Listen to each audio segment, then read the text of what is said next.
तभी उन्हें एक गड़गड़ाहट की आवाज़ आती है और ज़मीन हिलने लगती है। ये मानकर कि ये एक भूकंप है, अचानक हर जगह पेड़ उगने लगते हैं, जिससे सबको लगता है कि ये जादू है।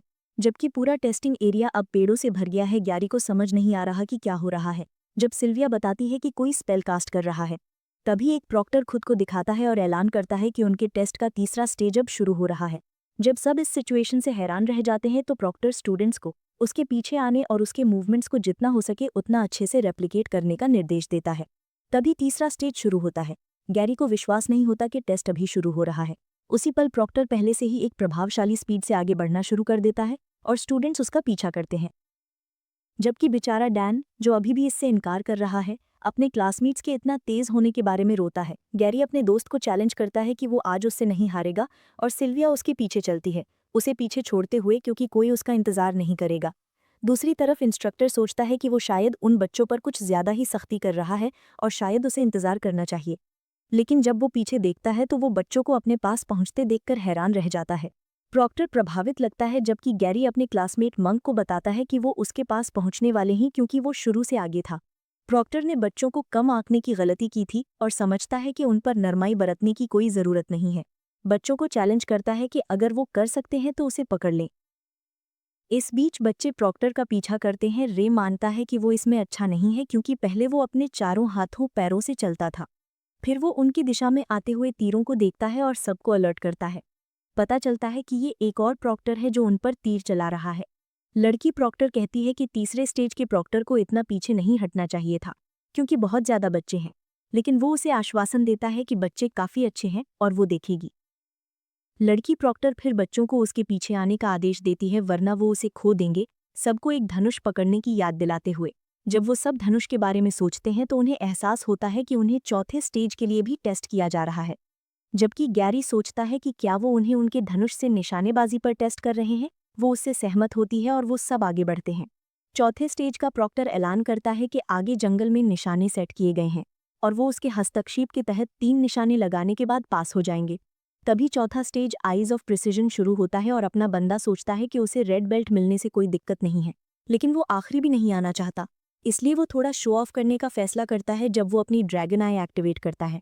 जैसे ही वो उसे एक्टिवेट करता है, एक पल में जादू वाला एक तीर गैरी की दिशा में बढ़ता है और रे तुरंत उसे महसूस करता है।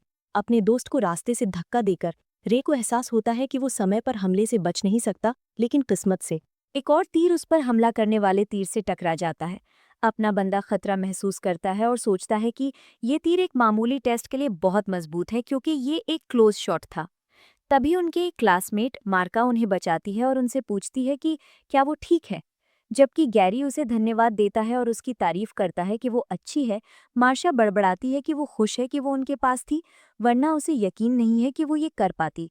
उसके बाद राई और तीरों को आते हुए महसूस करता है और सबको सावधान रहने की चेतावनी देता है। वो सब हमले से बचते हैं। इस बीच अपना बंदा सिचुएशन को समझता है और महसूस करता है कि कुछ गड़बड़ है, क्योंकि उन पर आने वाले तीर ची से लिपटे हुए थे और प्रॉक्टर द्वारा चलाए गए तीरों से बिल्कुल अलग थे। उसे एहसास होता है कि कोई उन्हें मारना चाहता है या शायद सिर्फ उसे मारना चाहता है।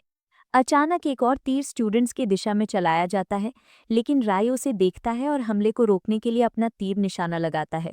दूसरी तरफ चौथे स्टेज का प्रॉक्टर भी खतरा महसूस करता है, जबकि अपना बंदा जो तीर छोड़ने ही वाला था, उसका धनुष टुकड़ों में तोड़ देता है, जिससे उसके क्लासमेट्स दंग रह जाते हैं। ये महसूस करते हुए कि कुछ गड़बड़ है, प्रॉक्टर ढोंगी का पीछा करने की कोशिश करती है जब वो एक पूरा हमला करती है, लेकिन स्पीड और इस सच से हैरान रह जाती है कि ढोंगी बिना कोई निशान छोड़े उसके हमले से बचने में कामयाब रहा। वो सोचती है कि आखिर कौन उनके स्टूडेंट्स पर हमला करना चाहता है और तीर को पेड़ से बाहर फेंक देती है। प्रॉक्टर फिर स्टूडेंट्स को आश्वासन देती है कि उसका तीर गलती से भटक गया था और उन्हें टेस्ट जारी रखने का निर्देश देती है। राय को एहसास होता है कि प्रॉक्टर ने साफ तौर पर तीर नहीं चलाया था और वो बस उन्हें आश्वासन देने की कोशिश कर रही है। जबकि सभी स्टूडेंट्स अपना टेस्ट जारी रखते हैं, अपना बंदा अनुमान लगाता है कि क्या कोई खतरनाक आदमी यहाँ घुसने में कामयाब हो गया है। अपने टेस्ट पूरा करने पर वो मंक को तीसरे स्टेज के प्रॉक्टर के साथ उनका इंतजार करते हुए पाते हैं, जबकि गैरी और राय सिल्विया को उस घटना के बारे में बताते हैं जो हुई, जिससे वो हैरान हो जाती है कि ऐसा कुछ हुआ। सलाह देती है कि उन्हें इसकी रिपोर्ट नाइट्स को देनी चाहिए। लेकिन रे सोचता है कि उन्हें ना बताना ही बेहतर है और गैरी उससे सहमत होता है क्योंकि प्रॉक्टर ने अभी उन्हें सच नहीं बताया और जबकि वो उन्हें आश्वासन देने की कोशिश कर सकती हैं, वो कुछ छिपाने की भी कोशिश कर रही हो सकती हैं। गैरी आगे कहता है कि अगर कोई सच में उन्हें नुकसान पहुंचाने की कोशिश कर रहा है तो वो व्यक्ति कोई ऐसा होना चाहिए जो वेन्यू में प्रवेश कर सकता है, जिसका मतलब है कि जिस व्यक्ति ने उन पर हमला किया वो खुद एक प्रॉक्टर या एक नाइट हो सकता है। ये सुनकर सिल्विया इस मामले के बारे में काफी चिंतित लगती है और लड़कों से पूछती है कि वो अब क्या करने की प्लानिंग कर रहे हैं। रे उसे बताता है कि वो चीजों का इंतजार करेंगे। हालांकि वो बदमाश के बारे में जानने को उत्सुक हो जाता है जो उन्हें मारने की कोशिश कर रहा था। ऐसा लगता है कि घुसपैठिया अपना धनुष फेंकने के बाद भागने की कोशिश करता है, लेकिन एक लड़की प्रॉक्टर द्वारा रंगे हाथों पकड़ा जाता है जो उसे वहीं रुकने का आदेश देती है। जब घुसपैठिया स्थिर खड़ा होता है तो प्रॉक्टर उस पर तीर निशाना लगाती है और उससे पूछती है कि उसने नए स्टूडेंट्स पर हमला क्यों किया। तीर से उस आदमी को धमकाते हुए वो साफ कर देती है कि वो हिले ना, क्योंकि वो उसे किसी भी पल मार सकती है। हालांकि घुसपैठिया अपने हाथ तलवार पर रखता है, लेकिन प्रॉक्टर उसे ना हिलने की धमकी देती है क्योंकि वो उसे मौके पर ही मार सकती है। आदमी उसे घूरता है और उसी पल वो एक दूसरे पर हमला करना शुरू कर देते हैं। अगला सीन फिर हमें पांचवें और आखिरी स्टेज विल ऑफ ट्रूथ पर ले जाता है, स्टूडेंट्स की इच्छा शक्ति और उनकी ची मैनिपुलेशन को टेस्ट करने के लिए। तलवार पकड़े हुए डेलबर्ट सबको बताता है कि तलवार एक फायर बर्ड के अल्ट्रा बीस्ट क्रिस्टल से बनी है और जब वो उसे पकड़ते हैं तो आग निकलती है। वो आगे बताता है कि बच्चों ने शायद अभी तक ची का इस्तेमाल करना नहीं सीखा होगा, लेकिन वो अपने स्पिरिट को कॉन्सेंट्रेट करके अपनी इच्छा शक्ति से इसे कंट्रोल करने की कोशिश कर सकते हैं। वो फिर स्टूडेंट्स को बुलाता है और पहला आयोन लाल बालों वाला मस्कुलर लड़का आता है। जब आयोन चिंतित दिखते हुए स्टेज पर आता है, वो तलवार पकड़ता है और तलवार से एक बड़ी आग निकलती है जिससे उसका चेहरा काला पड़ जाता है। जब लैंस इस दृश्य से चौंक जाता है तो वो अगले स्टूडेंट को बुलाता है। सीन फिर एल्डर गिबी पर पलट जाता है जो घुसपैठिए से बातचीत कर रहा लगता है। एल्डर निराश लगता है क्योंकि आदमी न सिर्फ फेल हुआ बल्कि एक प्रॉक्टर द्वारा पकड़ा भी गया। जबकि आदमी माफी मांगता है, गिबी कहता है कि उसने कभी इस समस्या को तुरंत हल करने की उम्मीद नहीं की थी। वो फिर अपना मास्क पहनता है जिससे यूजर अपना रूप बदल सकता है और बड़बड़ाता है कि वो खुश है कि कम से कम इसने उनके अनुयायियों को एक संकेत भेज दिया है कि प्योर ब्लड गिल्ड कभी गायब नहीं हुआ है। दूसरी तरफ गैरी स्टेज पर जाता है और तलवार पकड़ते ही आग को बेहतरीन तरीके से कंट्रोल करता है। इस बीच अपना बंदा अगला जाता है। सिल्विया गैरी से पूछती है कि क्या राई सच में मजबूत है। ये सुनकर गैरी थोड़ी देर सोचता है और बताता है कि राई बेहद मजबूत है, लेकिन दूसरों को उस पर विश्वास नहीं होता क्योंकि उसके पहले 4 टेस्ट के रिजल्ट्स खराब थे। तभी ब्लॉन्ड बालों वाला लड़का बताता है कि उसे याद है जब उसने आखिरी बार राय से लड़ा था तो वो आसानी से जीत गया था, लेकिन 10 साल पहले जब उस पर एक इंटरमीडिएट रैंक्ड डेमोनिक वुल्फ ने हमला किया था तो राय ने ही उसे बचाया था और उसे हराया था। जबकि दूसरे क्लासमेट्स इसे एक मजाक मानते हैं क्योंकि वो तब सिर्फ 5 साल के थे और अनुमान लगाते हैं कि वो एक इंटरमीडिएट बीस्ट के बजाय एक बड़ा भेड़िया होगा। सिल्विया सोचती है कि क्या राय सच में मजबूत है और वो अपनी क्षमताओं को क्यों छुपाता है। उसके बाद टेस्ट शुरू होने वाला होता है जब अपना बंदा तलवार पकड़ता है और अचानक ड्रैगन सिस्टम दिखता है जो उसे बताता है कि क्या वो अल्ट्रा ग्रेड बीस्ट क्रिस्टल को एब्जॉर्ब करना चाहता है। ऐसा लगता है कि तलवार से कोई आग नहीं निकलती और स्टूडेंट्स के बीच अफवाह शुरू हो जाती है जब वो बड़बड़ाते हैं कि इस लड़के के साथ हमेशा दुर्घटनाएं होती हैं। वो ये देखकर हैरान है कि तलवार अब चमक भी नहीं रही है, जबकि अपना बंदा तलवार को बाएं और दाएं घुमाता है सोचते हुए कि क्या ये टूट गई है। डेलबर्ट को विश्वास नहीं होता और वो उसके हाथों से तलवार छीन लेता है। तलवार से कोई आग न निकलते देखकर डेलबर्ट डला हुआ लगता है जब वो चिल्लाता है कि यह हथियार अल्ट्रा बीस्ट क्रिस्टल से बना है और अल्योर किंगडम का खजाना है। वो लाल बालों वाले लड़के को उसके कॉलर से पकड़ता है और उस पर इल्जाम लगाता है कि उसने तलवार के साथ कुछ किया है, लेकिन रे जो सिचुएशन के बारे में अनजान लगता है सफाई देता है कि वो तलवार के साथ क्या कर सकता है क्योंकि ये अल्ट्रा बीस्ट क्रिस्टल से बना हथियार है। वो ये भी बताता है कि डेलबर्ट उसे पागलों की तरह घूर रहा है, इसलिए वो कुछ करने की हिम्मत नहीं करेगा। जब नाइट गुस्से से आग बबूला हो जाता है और इससे पहले कि वो कुछ कह पाता, आर्मर्ड नाइट उसे बीच में रोकता है जब वो उसे एक ज़रूरी रिपोर्ट के बारे में इशारा करता है। वो उसके कान में कुछ फुसफुसाता है और डेलबर्ट खबर सुनकर हक्का बक्का रह जाता है। वो फिर तुरंत ऐलान करता है कि सभी टेस्ट खत्म हो गए हैं और बच्चे अब अपनी डॉर्म्स में वापस जा सकते हैं। बच्चे राहत की सांस लेते हैं और उन्हें बताया जाता है कि डिनर टाइम पर आएं क्योंकि उन्हें उनके बेल्ट्स दिए जाएंगे। जब स्टूडेंट्स इस बात को लेकर उत्साहित हो जाते हैं कि उन्हें कौन सा बेल्ट मिलेगा, राय रेड बेल्ट मिलने की उम्मीद करता है। हालांकि उसे कुछ और परेशान कर रहा था क्योंकि वो नाइट्स के बीच की बातचीत सुनने में कामयाब हो जाता है कि चौथे स्टेज की प्रॉक्टर को मारा हुआ पाया गया है।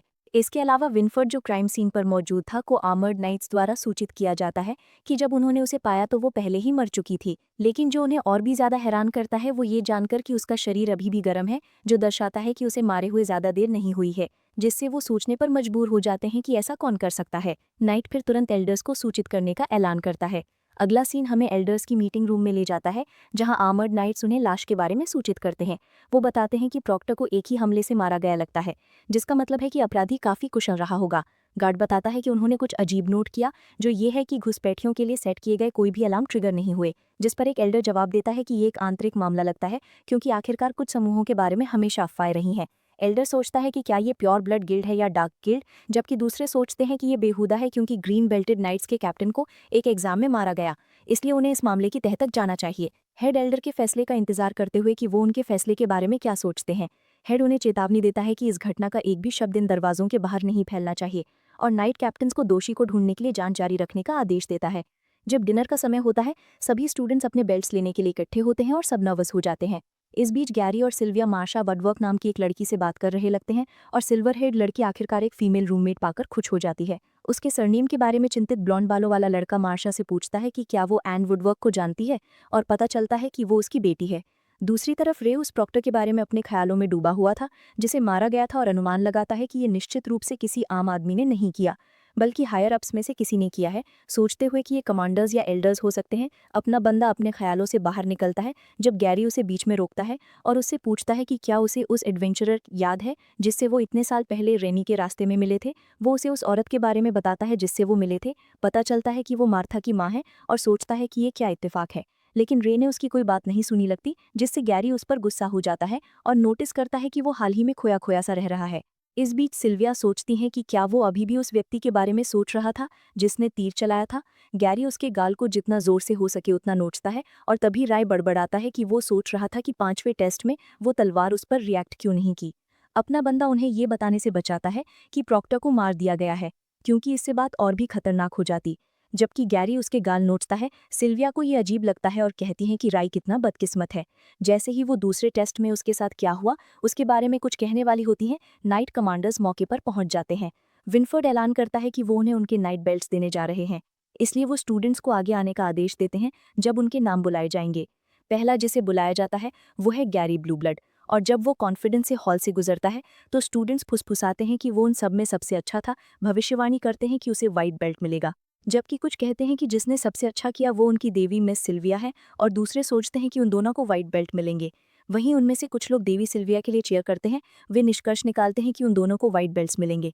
हालांकि विचार विमर्श के बाद विनफर्ड घोषणा करता है कि गैरी को एक ब्लैक बेल्ट दिया जाएगा।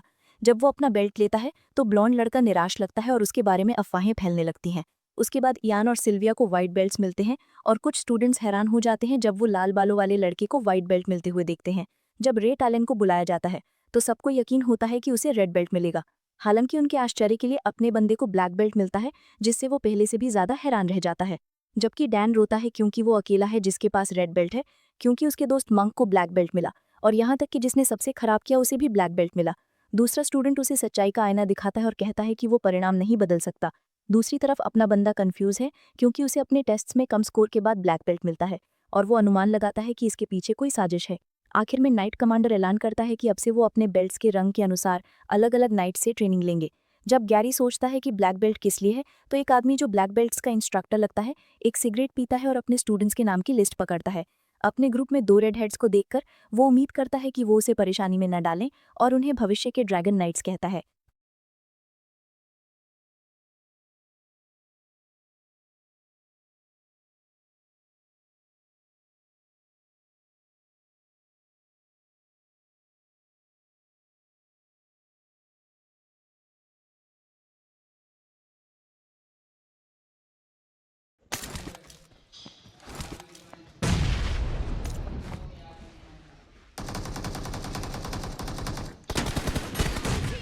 एज यूजुअल पहला किल मेरा।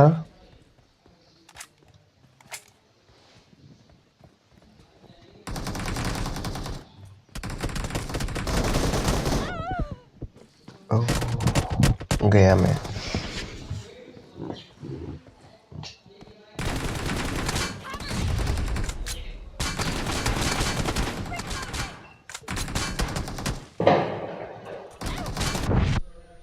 Shit shit shit.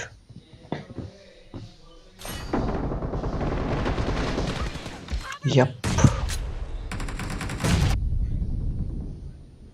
मार मार मार मार मार। आगे आगे आगे।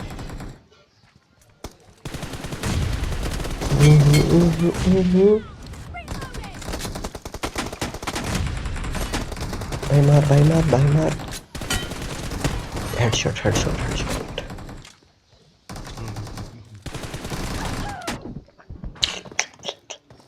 मर गया।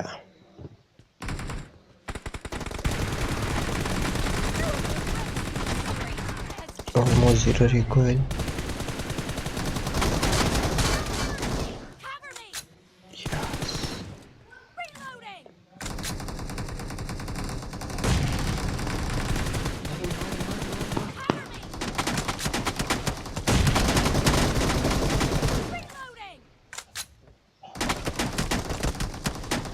पड़ी पड़ी पड़ी पड़ी।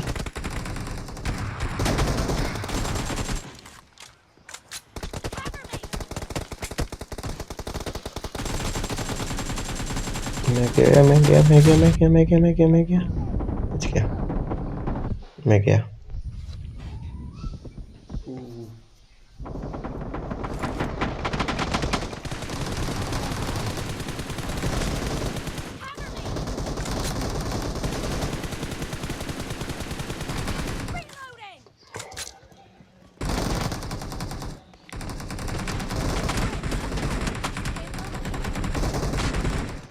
और ये मैं गया।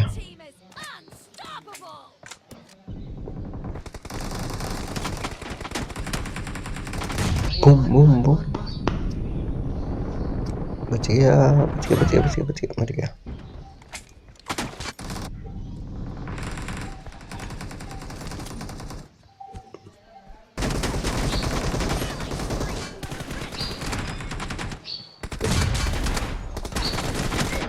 अल्लाह अल्लाह गया।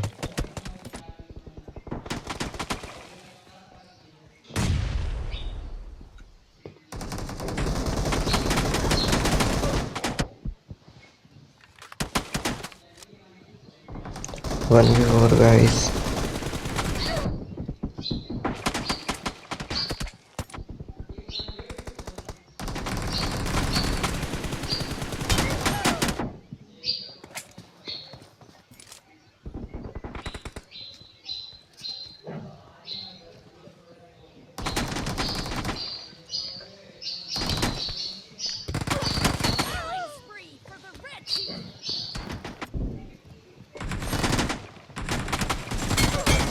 यस मारती मारती मारती मारती मारती मारती जिगल जिगल।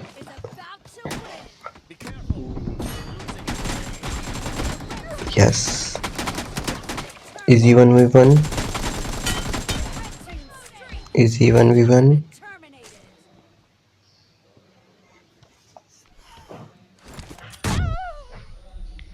That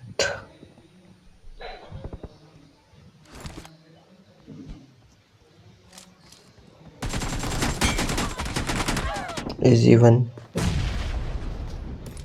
भाई मार मार चीटिंग चीटिंग चीटिंग चीटिंग।